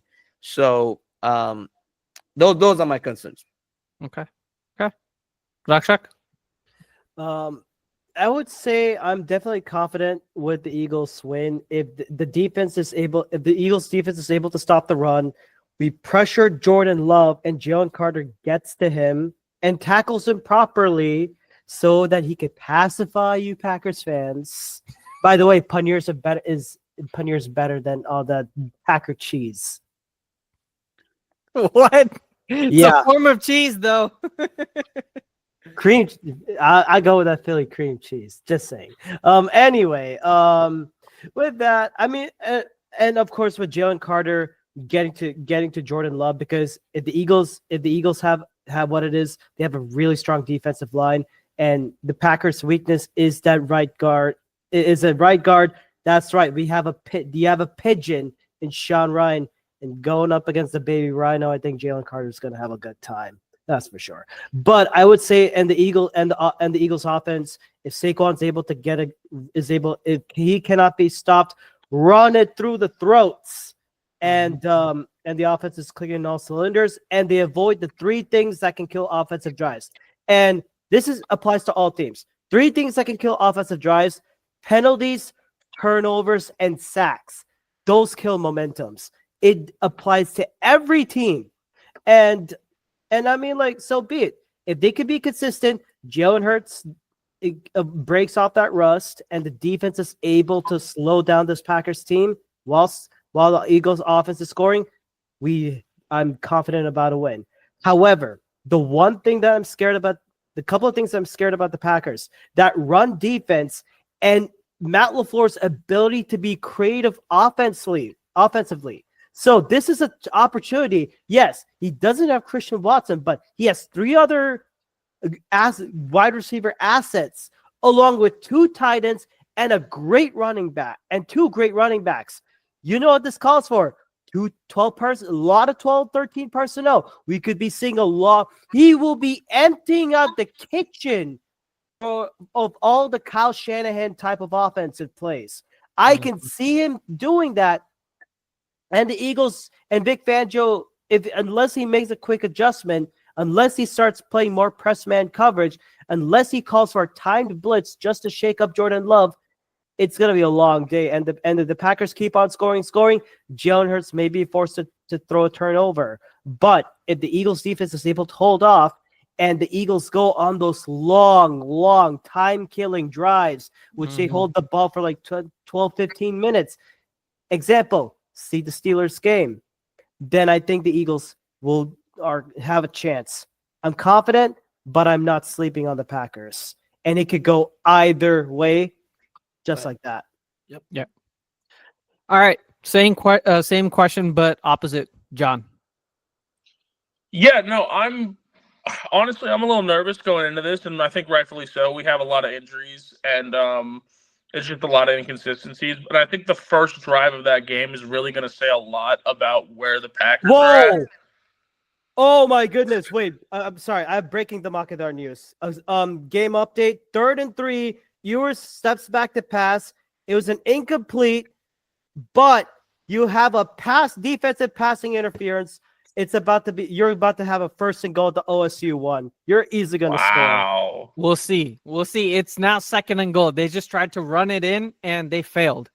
So it's 3 minutes and 40 seconds left on the clock.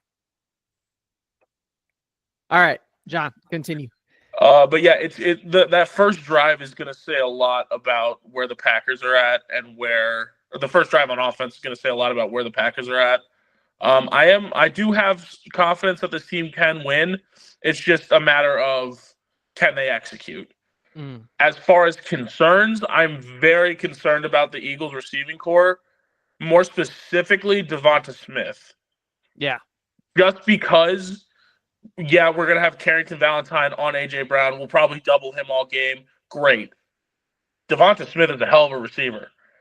You cannot overlook him whatsoever. And if he gets hot, he's going to get hot, and he's going to go off for 152 touchdowns. We cannot let that happen. It's going to be a matter of not giving them anything. We cannot give them a single thing. Make them run the ball with Saquon. Make them run to a good rushing defense, and just seeing where it goes from there. It's going to be a game that's won in the trenches. Okay. Yeah, I agree. It is. I am confident, like slightly confident in that we've stayed with good teams. We haven't finished with victories, but we've been in the game till the dying end. And yeah, we started slow, like against the Vikings, 28-7. Lions like down by 10, 15 points. So we've started slow, but we have the capability to oh my God. Oh no, Texas just fumbled the ball on 4th and goal, and Ohio State picks it up and runs it the opposite way for a touchdown. Dang. Oh my 27-14. God. Was it Jack Sawyer? Yeah. Damn. GG. That's it. Notre Dame going to get stomped. Fucking Quinn Myers. He has the awareness of a fucking potato in the pocket. Dude, it was a blitz to the right side. He's right dominant. How do you miss a blitz on the right side? So the eyes of Texas are upon you, eh? Isn't he coming in the draft next year? I would think so. This Jack year. Sawyer, yeah. No, I think he's coming back to Texas. Quinn Ewers? No. He's declared for the draft. I just got an update from Adam Schefter about that. Quinn Ewers said after this Longhorns quarterback, Quinn Ewers told ESPN Pete Thamel he's expected to enter the NFL draft whenever Texas' season ends. Yeah. He's going to be a great 4th round pick. Yeah. 7th round pick.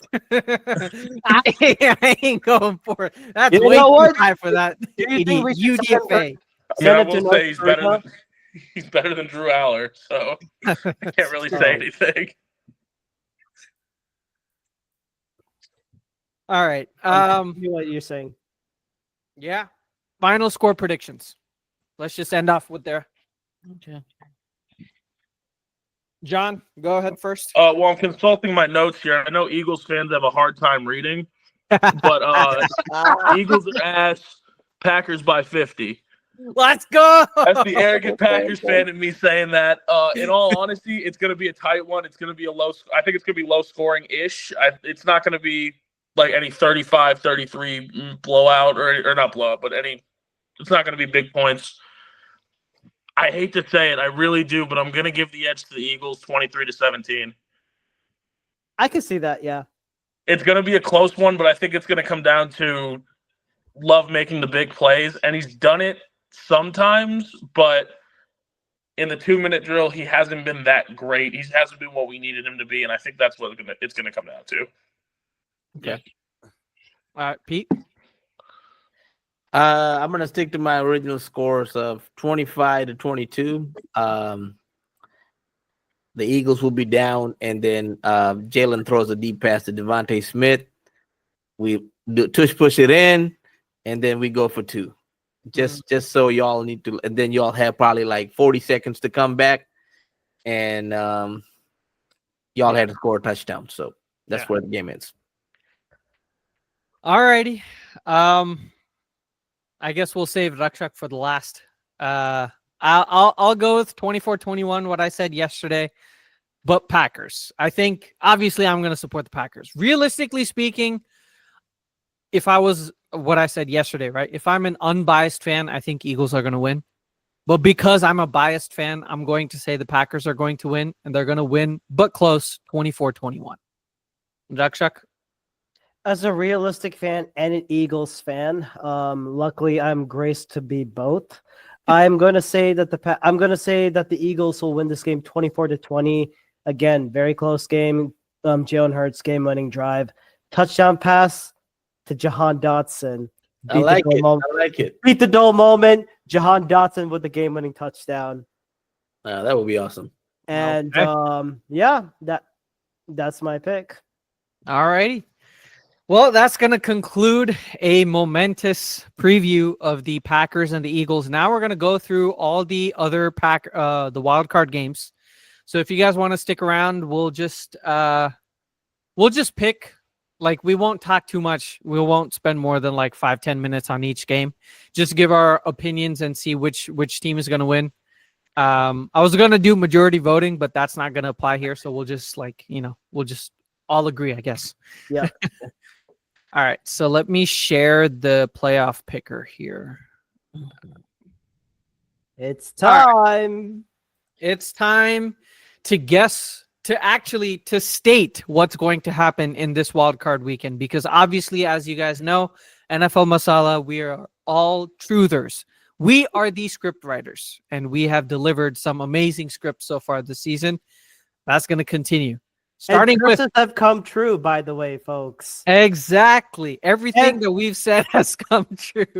And Pete, if you weren't aware, last season, I placed the Ruksha curse on the San Francisco 49ers after what they did to the Eagles, especially Deebo Samuel.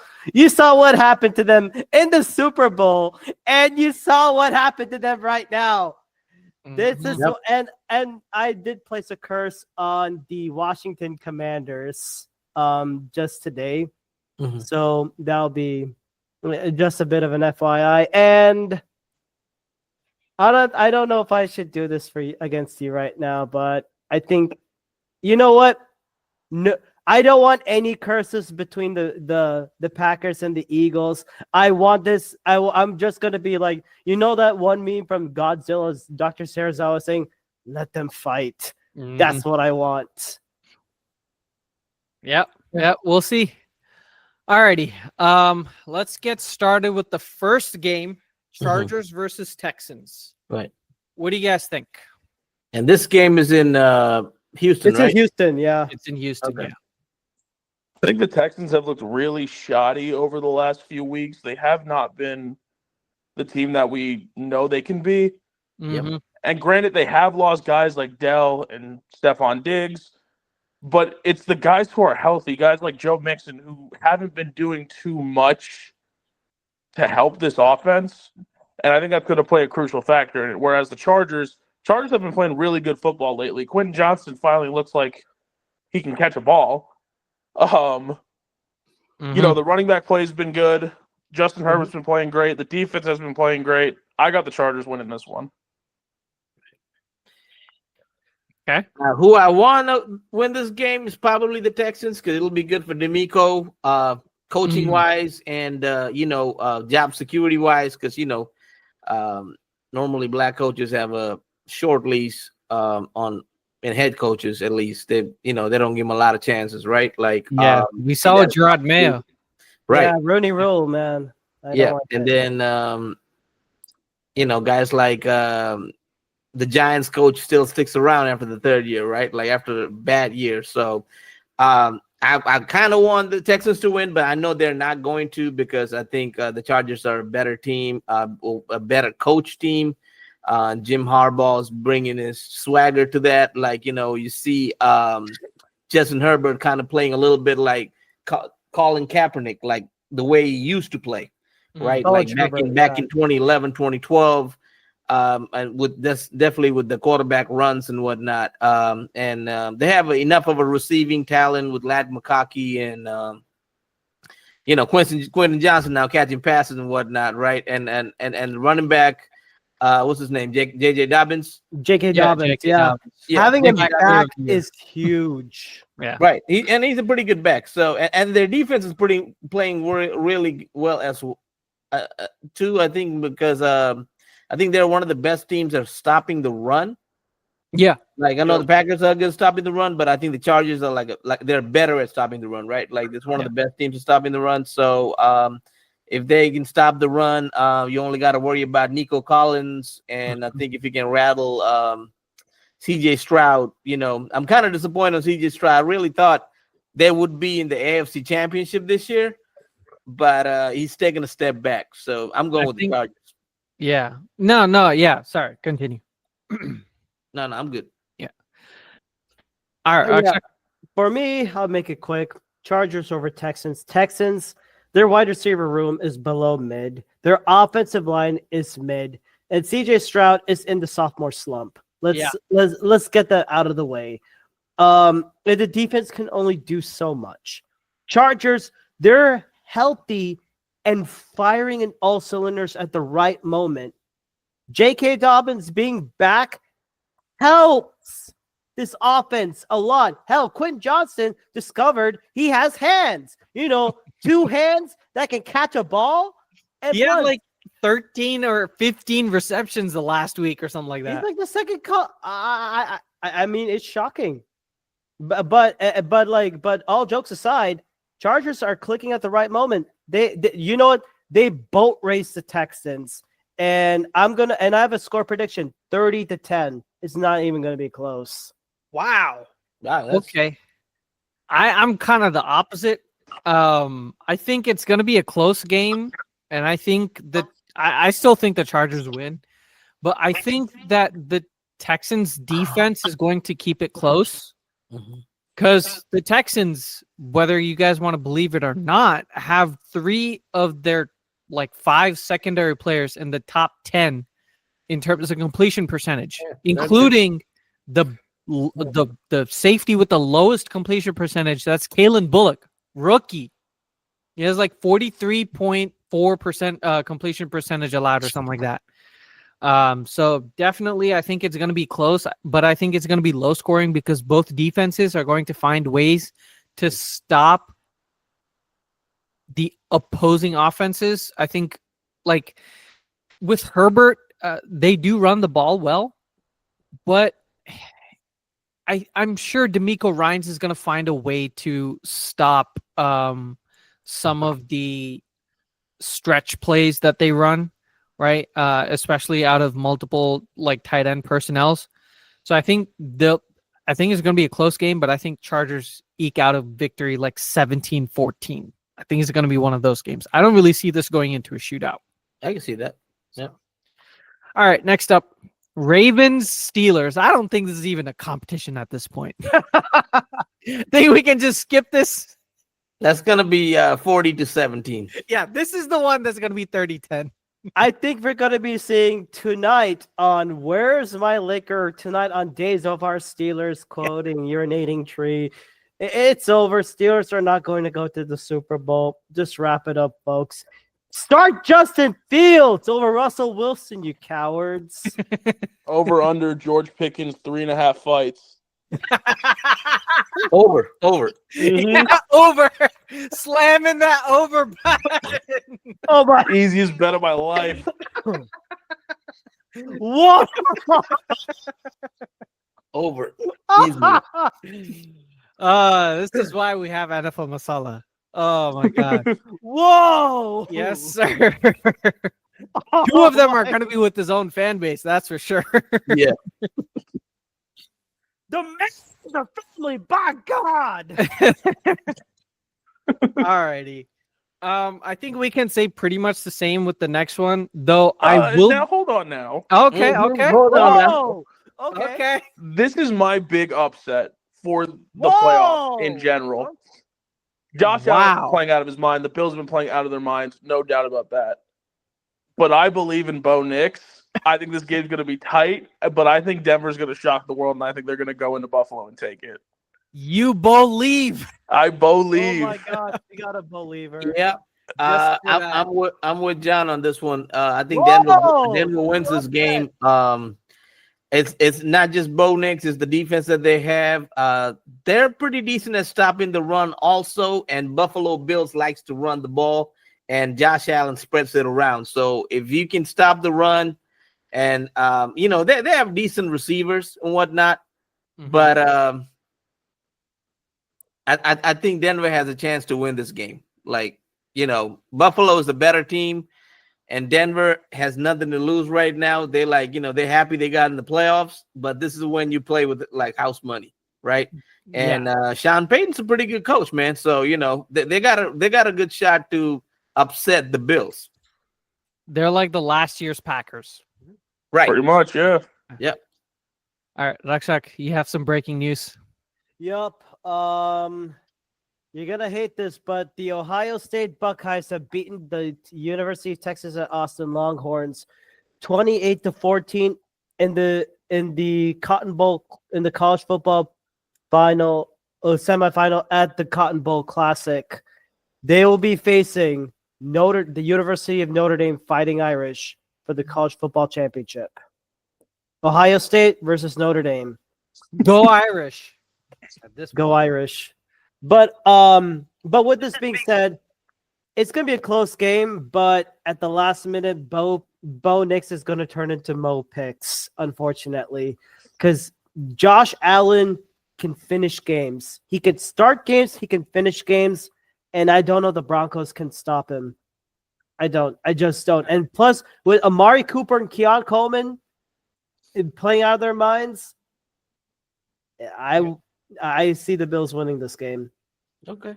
It'll 24-17 Bills.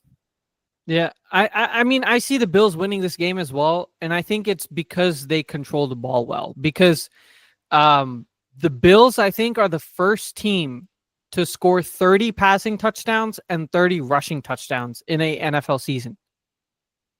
Wow. So they definitely have the ability to just run the clock out like the Eagles did to the Steelers. And I think that is what's going to allow them to keep the Denver defense gassed, is just continue to run the football down their throat. It's going to be in Buffalo. It's going to be snowy. It's going to be ugly. It's going to be an environment that the Bills relish in playing, right? All the way going back to that LaShawn McCoy Bills, playoff game in the snow, right? Or not playoff game, but that regular game in the snow where they had like 3 feet of snow, right? And they just ran the football down the opponent's throat. I think that's exactly what's going to happen here. I don't see it being a close game, but because you guys are the guests and we respect our guests here on NFL Masala, we're going to go with them Bows, the Broncos. All right. On to the NFC side. Mm-hmm. In Phoenix, because of the unfortunate California wildfires. The Vikings versus the Rams. Mm-hmm. Who do you guys got? I got the Rams in this one because the Rams, I think they're getting healthy at the right time, and they're coming off of I think they have something to play for, right? Yeah. Because what's been happening in California, right? So I think they will play for their city. They will play hard. The Rams defense is not it's a young defense, but they're a very improving defense in the defensive line and also in the secondary. So it wouldn't be as easy. Plus, Matt Stafford has a playoff experience. He's won a Super Bowl. He knows how to play in these conditions. He's got good receivers with Puka Nacua and Cooper Kupp, and then my man from Kansas City, Demarcus Robinson, right? Who's also showing up every now and then, right? And plus the Kyron Williams is a good running back, and Sean McVay, genius when it comes to play calling. So they have a good chance to beat the Vikings. The only way the Vikings win is because of their defense, and I don't really have a whole lot of faith in Sam Darnold. So I say LA takes this 28-21. Okay. Yeah, I think, John, we both can agree that Eagles fans and us have one thing in common, and that's we despise the Vikings. Yeah, pretty much, yeah. Yeah. No, I'm also I agree with Pete. I'm taking LA here. I've been saying this since the beginning of the season. Granted, they did beat Green Bay twice, but I think I think they're frauds. I think it was proven last week. Granted, they did play the best team in the NFL, but I think they're frauds. I think it's going to be shown here. Rams really have nothing to lose. So why not just go out and ball? I'm taking the Rams 24-10. Wow. And one extra thing, Rams have experience playing in that stadium because they play against the Arizona Cardinals. Oh, yep. So they got the advantage there too. Yeah. Right. All right, Rakshak. Okay. Easy. Rams win this because their defensive line can easily get to the quarterback. One of the best ones, especially when they have rookies leading it. And of course, there's an old saying: if Sam Darnold gets pressured, he becomes a headless chicken. And I think Stafford, he's the better QB. And I don't know if the Vikings defense can stop Puka Nacua and Cooper Kupp all day, because Stafford because Sean McVay will have something up his sleeve. And I think the Rams will win at 28-14. Yeah, and I'm also going to pick the Rams as well. And one note that I do want to say about the Vikings, like last week, right? We saw what happened, but I think the game was closer than what the score indicated, because there were several moments where, and this is all on Sam Darnold, by the way, there were several moments where the Vikings were driving against that Lions defense in the first half. Right, people make it seem like the Lions are this all-world defense and they just had a defensive performance of their lifetime. It wasn't necessarily the case, because when you look at that end at the end of that first half, or at least through three drives, they were able to get within the 5-yard line, and they only got 3 points out of it because they went for it twice, right? And they turned over on downs. Why? Because Sam Darnold could not hit the open receiver. Kevin O'Connell was scheming wide open Jordan Addison in the flat that Sam Darnold just didn't look. Like, Sam Darnold was looking straight ahead. Jordan Addison was open to the right on a rub route in the flat, and he just didn't even look to that side. That's an automatic first touchdown right there that would have kept them in the game. It should have been like 17-10 or 17-14 Vikings at the end of the first half. But Sam Darnold, like you guys have hit the nail on the head. He turns into a bumpkin. And it's just like, look, he's played for the Jets. He's played for the Panthers. He's never had playoff experience. And this is like the first game where it was legitimately basically playoff style of a game, right? You win and you get the number 1 seed. You lose and you have to go on the road, right? The entirety of the playoffs almost. So I think just Sam Darnold's playoff inexperience is what's going to hamper them. So, yeah. All right, last but not least, Commanders, Buccaneers. I think this is going to be the first one that's going to be a shootout. What do you guys think? John, you had some words to say? Yeah, I got to channel my Ader Gruden for this, because I like guys like Jaden Daniels rushing all over people, making them look silly. He's always fun to watch. He always creates big plays in big games. I know the Commanders have the curse on them right now, but I'm still taking them in this one. This is gonna be a good one. He's got Jane you Daniels and feeling Baker nicey. Mayfield have been playing out of their minds recently. What'd you say? He's got you feeling nicey. He's got me feeling nicey. Got me feeling real nicey. But even guys like Olamide Zacchaeus and even Jeremy Nichols have really stepped up for that team. I think Washington's going to take this one. I'm going to say it's going to be 35-33. Yeah, I can see that. Others?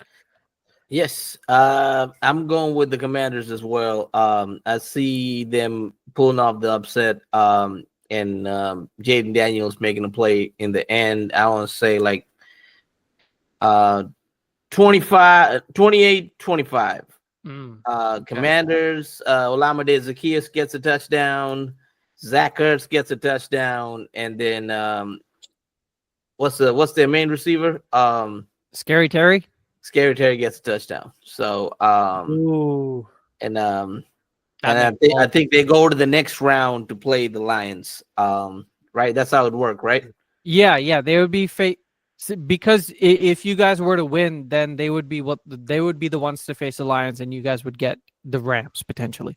Correct. So yeah, I think this Washington team is good. People are sleeping on it. But like these guys definitely got us scared a little bit too. So we would have actually faced them this week. If you ought to beat the Bears, you know what I'm saying? But even if we would have beat the Bears, they still beat the Cowboys. So they would have had to lose to the Cowboys and for us to beat the Bears. Oh, really? Yeah, we were doomed to begin with. Exactly. Oh, man. So my bad. So but yeah, I hate this team. But I know they're gonna win. So that's what it is. All right, Rakshak. You probably know what I said earlier. I think Commanders, they're way ahead in schedule, but they've had, and I'll give them credit, great turnaround, but they're facing a better and a well-experienced team and a defensive coordinator who knows how to match up against mobile QBs. Todd Bowles can definitely game plan against a guy like Cliff Kingsbury. And by the way, for the folks that still don't know, I've seen Cliff Kingsbury coach in college. And outside of that air raid system, he's done some very good things, especially incorporating more of the run game and allowing Jaden Daniels to play more free-spirited, that's for sure. But I would say when it comes to big moments, Dan Quinn has this ability to choke. Remember, he is the head coach of 28-3. That happened. And if I were to put the ball, I know I'm going to. And by the way, folks, did you know this? It's Cliff Kingsbury's facing his former quarterback from Texas Tech. Baker Mayfield was an OU, and every time he faced Texas Tech, he kicked our asses. And it pained me so much, but this is the one time I'm going to say that Baker Mayfield Mike Evans is going to turn this putrid defense just like that. And of course, reinforced with the Ruckchuck curse and Bucky Irving going for $130 yards. I'm going to say the Tampa Bay Buccaneers put a clinical curb stomping. It'll be a bit of a high score, but it won't be that close. Okay. 35-20 Buccaneers. Baker Mayfield throws for 4 touchdowns, and 2 of them go to Evans. One of them goes on a wheel route to Bucky Irving. The other one goes on to Jalen McMillan. Okay. I agree with you, Rakshak. I think the Bucs can pull off this upset because everybody's sleeping on the Buccaneers, really. Because they think that obviously Commanders facing. Would that even be an upset? Because they're playing at home, the third seed, right? I mean, technically, it's not an upset. It would be the Washington Commanders, but I'm talking about from like media hype. Everybody's really like on the Commanders bandwagon. Right, It's right, Jaden right. Daniels, I see Rookie it. of the Year. He's playing Yep. phenomenal. Like they're picking the media hype, but I think people are underestimating just how how much firepower is packed into this Buccaneers offense, like Rakshak was saying. And the Commanders defense is pretty cupcake when you look at it, Right. especially for Bucky Irving. Like what Rakshak was saying, Bucky Irving down the stretch. This is one of the reasons why I wanted him on the Packers over Marshawn Lloyd, is he has just the ability to take over the game with his speed and agility like Jahmyr Gibbs does. Right. And I can see Bucky Irving going for like and he's an incredible pass catcher too. exactly. He's a Yeah. multi-threat running back, and I can see him going for like $150 scrimmage yards and like 3 total touchdowns, and just completely changing the game and controlling the game from an offensive perspective and helping the Bucks win like 42-40. Right? Okay. I could definitely see that, or like 42-35. Right. Then the Commanders just they can't make the Todd Bowles figures out a blitz that actually gets to Jaden Daniels instead of Jaden Daniels carving up your blitz. All right, so I think the Bucks can definitely win, but as I've said before, we'll go with the Commanders in favor of our guests, and that's gonna wrap it up for us today. So if you guys have enjoyed, please leave us a review at one of the 4 podcast platforms that we host our podcasts on: Apple, Google, Spotify, and Pocket Cast. Or Rakshak. And we're also on YouTube, so make sure you like, share, subscribe. We're also on the following social media platforms: Twitter/X, Instagram, and Threads, with the username at NFL Masala 2022. That is all lowercase, at NFL Masala 2022. And I want to say thank you to John and Pete for coming on to the show today. I know it's very late in the night for us today, but we really appreciated your presence. John, thank you so much for backing me in the initial sequence of the Packers and the Eagles. And thank you for having me. It's been fun. Yeah. And of course, thank you so much, Pete, for joining in when we need it. That's why Eagles fans, we got to stick together, my dog. And where can we find your content? You can find me on YouTube at Pete Nathan Podcast, and I'm also on Instagram at Pete86 Nathan. So just shoot me a message on there if you need to. But thank you guys for inviting me. And it's always fun to talk Eagles ball.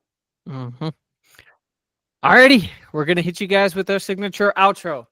Go Pack, go! We all we got. We all we need. Fly, Fly, Eagles, fly. Take care and have a good night.